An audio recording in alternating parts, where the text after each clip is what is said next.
प्रणाम आप सभी को। मैं शिवम ओशो आप सभी के भीतर विराजमान परम ब्रह्म परमेश्वर को प्रणाम करता हूँ।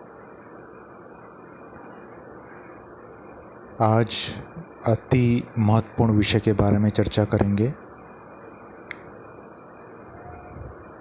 श्राद्ध के बारे में आज हम चर्चा करेंगे। श्राद्ध का पर्व चल रहा है। श्राद्ध की आवश्यकता क्यों है? शास्त्रों में श्राद्ध का क्या महत्व है? क्यों इसकी विधि रखी गई है? और किस प्रकार से एक मनुष्य के लिए श्राद्ध अति आवश्यक है? क्यों उसे करना चाहिए? और किस प्रकार से वह श्राद्ध के द्वारा अपने मोक्ष मार्ग के समीप पहुंच सकता है? इन्हीं बातों के बारे में आज हम चर्चा करेंगे। यदि आप चैनल पर नए हैं तो इसे सब्सक्राइब कर लें और नोटिफिकेशन बेल को ऑन कर दें ताकि आगे आने वाली जानकारी आपको समय समय पर मिलती रहे। इसे शेयर कर दें ताकि जिन लोगों को इसकी आवश्यकता है उन तक ये पहुंच जाए। चलिए प्रारंभ करते हैं। श्राद्ध एक शब्द से जुड़ा हुआ है जिसका अर्थ है श्रद्धा। श्रद्धा का अर्थ यह होता है कि हम किसी चीज़ में विश्वास करते हैं और जिस चीज़ में हम विश्वास करते हैं उसमें हमारा कोई संदेह नहीं है किसी भी प्रकार का, उसे हम श्रद्धा कहते हैं। विश्वास भी हो और संदेह भी हो उसको हम श्रद्धा नहीं कहते हैं। तो हमारा विश्वास है कि हमारे जो पितृ हैं, हमारे जो पूर्वज हैं जिनका देहांत हो गया है, वे हमारे द्वारा किए गए पुण्यों को स्वीकार करते हैं। हमारे द्वारा किए गए पुण्य का फल वे भोगते हैं। हमारे द्वारा प्रदान की गई वस्तुओं का वो ग्रहण करते हैं, वो भोग ग्रहण करते हैं। हमारे द्वारा प्रदान किए गए वस्त्र वो ग्रहण करते हैं। लेकिन ये किस प्रकार से होता है? क्योंकि हम जो चीज़ें प्रदान कर रहे हैं वो भौतिक हैं और वे जो हैं वो अभौतिक हैं, अर्थात वो शरीर में नहीं है, शरीर से बाहर हैं। उनका पंचभौतिक शरीर नहीं है, अन्नमय कोश उनके पास नहीं है। उनका जो कोश है, उनका जो शरीर है वो वायु का शरीर है।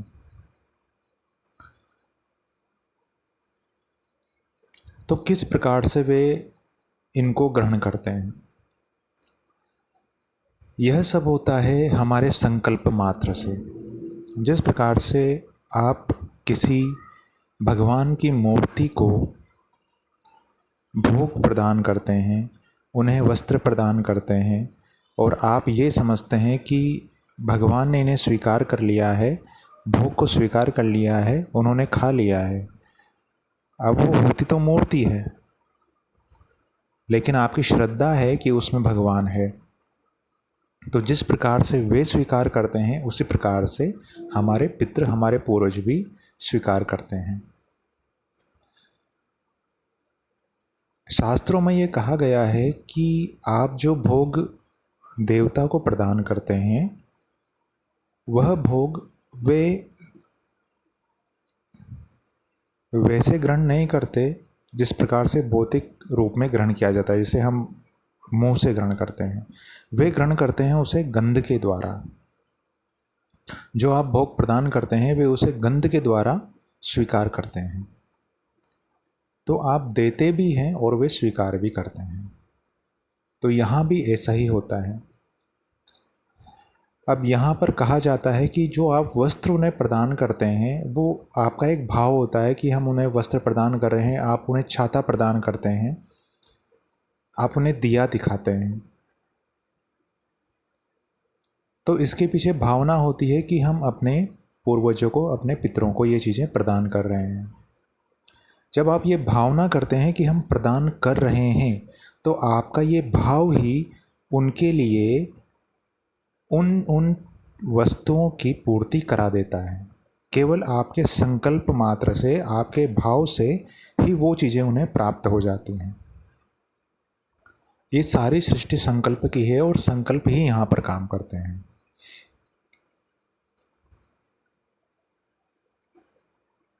थोड़ा सा इसमें आगे बढ़ें कि ये हमारे पूर्वजों के लिए होती है। पूर्वजों की सद्गति के लिए हम श्राद्ध करते हैं। तो श्राद्ध में किया क्या जाता है? श्राद्ध में हम उनको भोग अर्पित करते हैं, वस्तुएं अर्पित करते हैं, ब्राह्मण को भोज करवाते हैं और उनके नाम पे पुण्य करते हैं। पुण्य कैसे? दान करते हैं किसी को, या किसी को पानी पिलाते हैं, किसी को भोजन करवाते हैं, जीवों की सेवा करते हैं, पाठ करते हैं। ये सभी क्या है? पुण्य की श्रेणी में आते हैं। तो ये सब हम किसके लिए करते हैं? अपने पूर्वजों की सद्गति के लिए करते हैं।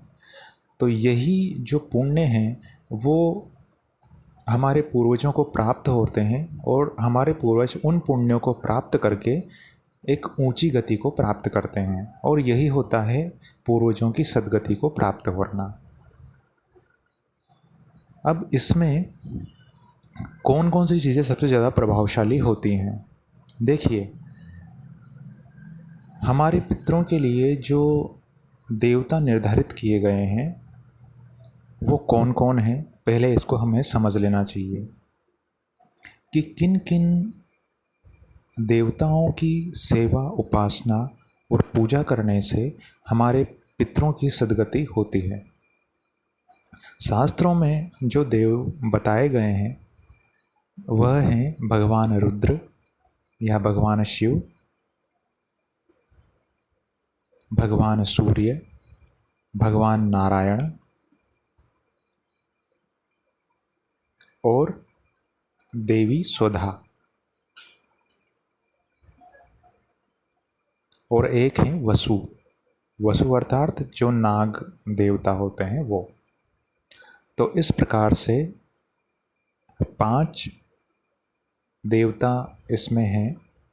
एक देवी स्वधा है जो कि भगवान ब्रह्मा की मानस पुत्री है, और हमारे जो पितृ देवता हैं उनका भरण पोषण करने का काम, उनकी सद्गति करने का काम, या एक तरह से कहें कि जो पितृ कार्य जो भी हैं, जो श्राद्ध के जो भी कार्य हैं, वो सभी उन देवी के अंदर ही कार्य करते हैं। वो देवी ही उन्हें संभालती है। तो यदि आप देवी स्वधा के स्तोत्र का पाठ करते हैं और देवी स्वधा की उपासना करते हैं तो आप अपने पितरों को तृप्त कर देते हैं। आपके पितर तृप्त हो जाते हैं देवी स्वधा की उपासना से, उनके स्तोत्र पाठ आदि से। कहते हैं कि पितृ जो है वो स्वधा भोजी होते हैं। स्वधा भोजी का अर्थ ये हुआ कि देवी स्वधा ही उनकी पूर्ति कर सकती है। तो देवी स्वधा के माध्यम से ही वो अपना सब कुछ ग्रहण करते हैं। तो कहा गया है कि देवी स्वधा की उपासना से, उनके स्तोत्र पाठ आदि से हमारे पूर्वज सद्गति को प्राप्त होते हैं। पहला तो ये। दूसरा, जो वसु होते हैं, वसु अर्थात नाग देवता। नाग देवता की पूजा उपासना करने से भी हमारे जो पितृ हैं वो संतुष्ट होते हैं, प्रसन्न होते हैं और हमें आशीर्वाद प्रदान करते हैं।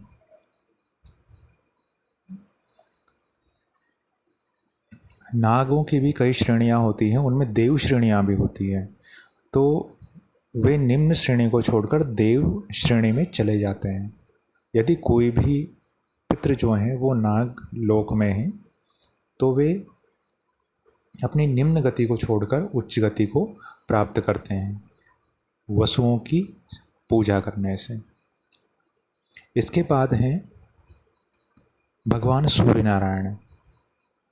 सूर्य नारायण को जब आप अर्घ्य प्रदान करते हैं तो आपका जो अर्घ्य देना होता है उनको, उसके बाद आपको प्रार्थना करनी होती है सूर्य नारायण भगवान से कि आप हमारे पितरों को प्रदान किए हुए अर्घ्य से तृप्त करें। और पितृ मंत्र होता है एक, जो कि प्रारंभ होता है देवताभ्य पितृवेश, इस प्रकार से। वो मैं पूरा नहीं बोलूँगा, वो मैं डिस्क्रिप्शन में मेंशन कर दूंगा, आप एक बार पढ़ लीजिएगा। इस मंत्र को किसी भी पितृ कार्य को करने से पहले 3 बार बोला जाता है। आपको भगवान सूर्य को अर्घ्य प्रदान करना है गुड़ और तिल जल में मिलाकर।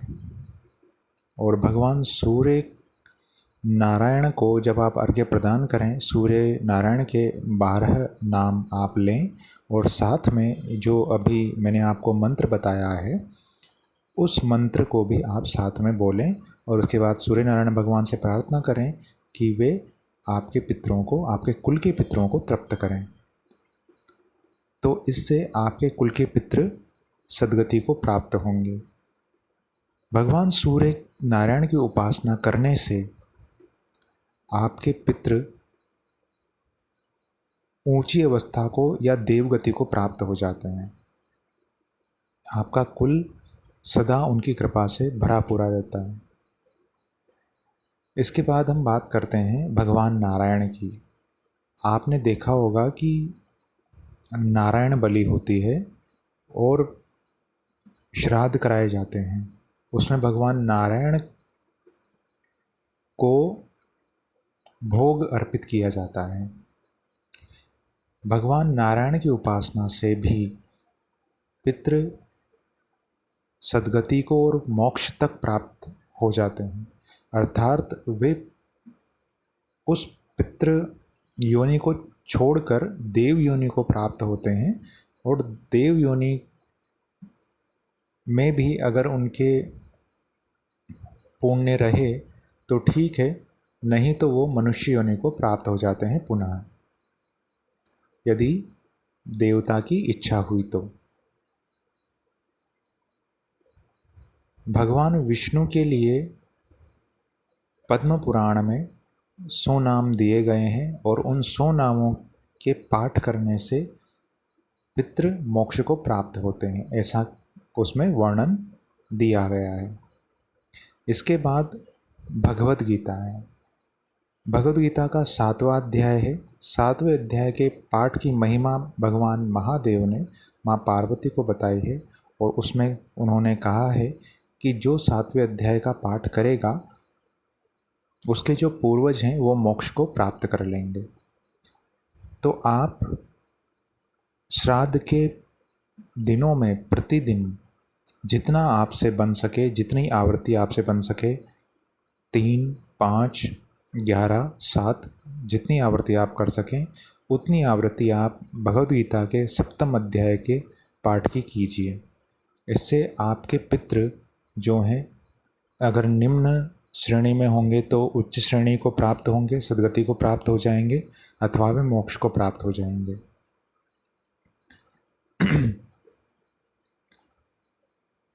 एक और इसमें अध्याय है, वो है 11वां अध्याय।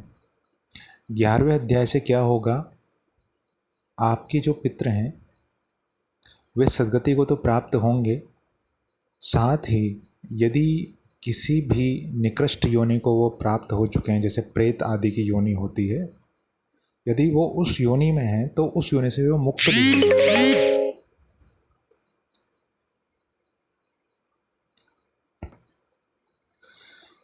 आपके पितृ भगवद गीता के 11वें अध्याय के पाठ से निम्न श्रेणियों से मुक्त होकर उच्च श्रेणियों में चले जाते हैं, उनकी सद्गति होती है और वे मोक्ष को भी प्राप्त कर लेते हैं। तो ये कुछ उपाय हैं जिनके द्वारा आप अपने पितरों की सद्गति कर सकते हैं। एक स्तोत्र और है जो कि भगवान राम का स्तोत्र है, जिसे कहते हैं ऊर्ध्वदेहिक स्तोत्र। और श्राद्ध कर्म जब आप प्रारंभ करते हैं, वो श्राद्ध कर्म प्रारंभ करने से पहले इस स्तोत्र का पाठ किया जाता है, और जब आप श्राद्ध कर्म समाप्त कर चुके होते हैं तब इस स्तोत्र का फिर से पाठ किया जाता है। और कहा जाता है कि इस प्रकार से जब आप प्रारंभ में और अंतिम में पाठ करते हैं तो संपूर्ण श्राद्ध का फल प्राप्त हो जाता है, और कहीं भी कोई दोष हो तो दोष निवृत्त हो जाता है। एक और बात पितृ स्तोत्र के बारे में। जब आप श्राद्ध कर रहे हों, श्राद्ध कर्म कर रहे हों, तो आपको पितृ स्तोत्र का पाठ अवश्य करना है। यह जो पितृ स्तोत्र का पाठ आप करेंगे, इसकी महिमा पितरों ने ही गाई है। रुचिकृत पितृ स्तोत्र है, उसी में पितरों ने कहा है कि यदि कोई इस पितृ स्तोत्र का पाठ करता है तो कोई दोष हो वो दोष निवृत्त हो जाता है, और हम उससे सदा प्रसन्न होते हैं, हम उससे तृप्त हो जाते हैं, ऐसा उनका वचन है। तो आप पितृ स्तोत्र का पाठ प्रतिदिन करें श्राद्ध के दिनों में, और प्रत्येक अमावस्या को आपको पितृ स्तोत्र का पाठ करना है। ये तो हुई पाठ की बात। अब थोड़ा सा और इनके बारे में देख लें। जो पितृ होते हैं वो पितृ आपकी कुल शक्तियाँ होती हैं, और ये जो कुल शक्तियाँ होती हैं, ये कुल की शक्तियाँ प्रथम तो होती हैं आपकी दहलीज पर, आपके दरवाजे पर, और दूसरी होती हैं आपके किचन में, आपके रसोई घर में, जहाँ पर मटकी आदि पानी का पात्र रखा होता है। इन दो जगहों पर कुल की शक्तियाँ विराजमान होती हैं। तो आपको श्राद्ध के दिनों में प्रतिदिन संध्या के समय देहरी को अच्छे से साफ करना है, आम्र पल्लवों से सजाना है, फूलों से उसको सजाना है, और वहाँ पर 2 दिए आप जलाएंगे। सरसों के दिए हों या घी के दिए हों, जैसे भी आप जलाना चाहते हो आप जलाएं। इनमें एक दीपक आपकी कुलदेवी के नाम से होगा और एक दीपक आपके कुल भैरव या पितरों के नाम से होगा। यदि आप कुलदेवी का दीपक नहीं जलाना चाहते तो आप भगवान नरसिंह के नाम का दीपक वहाँ पे जलाइए और भगवान नरसिंह का स्मरण कीजिए। ये काम आपको पूरे श्राद्ध में करना है संध्या के समय। और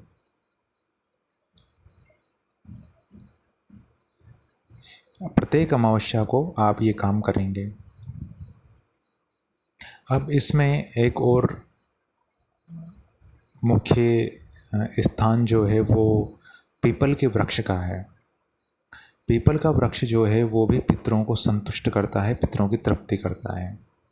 आप कच्चा दूध ले जाके श्राद्ध के दिनों में पीपल के वृक्ष पर चढ़ाएं, रविवार को छोड़ दें, तो इससे भी आपके पितर संतुष्ट और तृप्त होते हैं।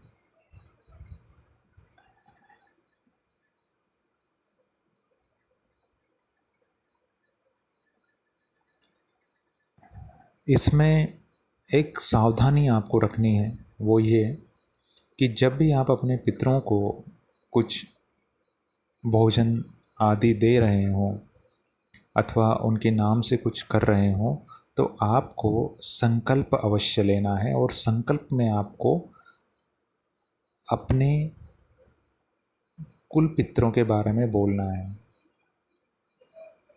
जैसे कि आप कोई भी पाठ कर रहे हैं तो उसमें आप कहें कि मम कुल पितृ तृप्ति अर्थे, मम कुल पितृ मोक्ष अर्थे। इस प्रकार से आपको कहना है। तो आपके कुल के जो पितृ होंगे वो तृप्त होंगे, उनका मोक्ष होगा। अन्यथा इसमें होता ऐसा है कि आप कर तो अपने पितरों के लिए रहे होते हैं और अन्य जो शक्तियाँ होती हैं, वे शक्तियाँ बीच में उनका भाग लेके चली जाती हैं और वे अतृप्त रह जाते हैं। तो ऐसा कभी ना होने दें, संकल्प पूर्वक आप ये सब कार्य करें। तो यहाँ तक हुआ। तो ये जो सारी चीज़ें मैंने आपको बताई हैं, इन सभी को आपको करना है श्राद्ध के प्रत्येक दिन और हर अमावस्या को। इससे आपके जो पितृ हैं उनकी कृपा आपको प्राप्त होगी, आपके पितृ पुष्ट होंगे, संतुष्ट होंगे, प्रसन्न होंगे और वे अपने मोक्ष की ओर अग्रसर होंगे। तो ये इसका प्रथम पार्ट है। मैं इसका द्वितीय पार्ट भी आपको बताऊंगा, जिसके अंदर आध्यात्म में श्राद्ध का क्या महत्व है और किस प्रकार से हम श्राद्ध करके मोक्ष की प्राप्ति कर सकते हैं, उन सभी के बारे में चर्चा हो। प्रणाम आप सभी को। आप सभी ने मेरी बातों को इतना ध्यान से सुना, तो ये सभी उपाय कीजिए। आप सभी को मेरा बारंबार नमस्कार। धन्यवाद।